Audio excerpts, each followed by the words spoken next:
Bonjour à tous et bienvenue sur la chaîne YouTube Les Casseroles Magiques. On se retrouve aujourd'hui pour une nouvelle vidéo dans laquelle on va faire une recette de cuisine en plein air. Alors, la morille ou Morchella deliciosa est un champignon qui pousse sous de vieux arbres ou sur des sols qui ont été altérés par un incendie de forêt.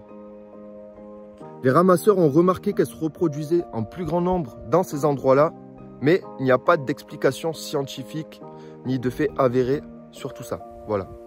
On peut comparer son chapeau à un rayon de miel, on peut aussi le comparer à un arbre, mais ça reste un champignon, c'est un champignon, voilà. La morille a une odeur qui évoque un mélange de terre et de nature, légèrement sucré. En bouche, elle a une saveur de noix et un goût fumé. Alors, quant à son prix, la morille oscille entre 40 € le kilo frais et 150 € le kilo frais, prix grossiste. Par quoi s'explique cela? Alors, la morille est un des champignons les plus chers du monde et cela s'explique par la rareté de sa disponibilité. Voilà. Et la difficulté de culture de ce champignon. Voilà.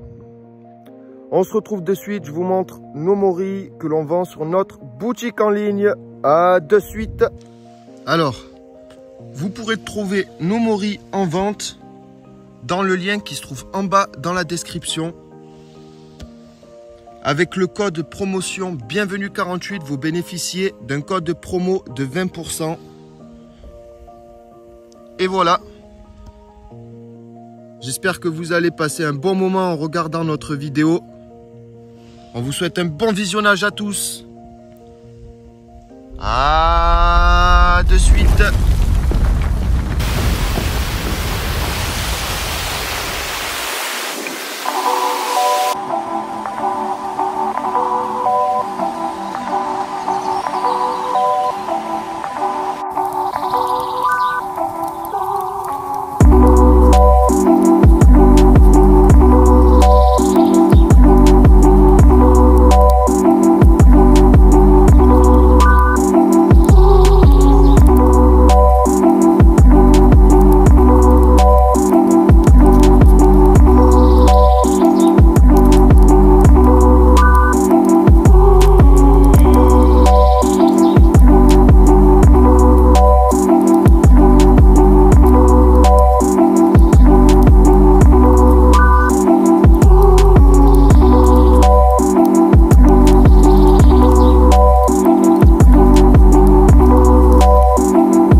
Ça y est, cette vidéo est terminée. Si ça vous a intéressé, n'oubliez pas de liker, partager, de commenter, de vous abonner et activer la cloche. Si vous voulez la recette en entier pour la reproduire dans votre cuisine, regardez dans la description, je vais vous mettre la recette en entier qui vous redirigera vers mon blog culinaire. Voilà, on se retrouve pour une prochaine vidéo. Allez, ciao!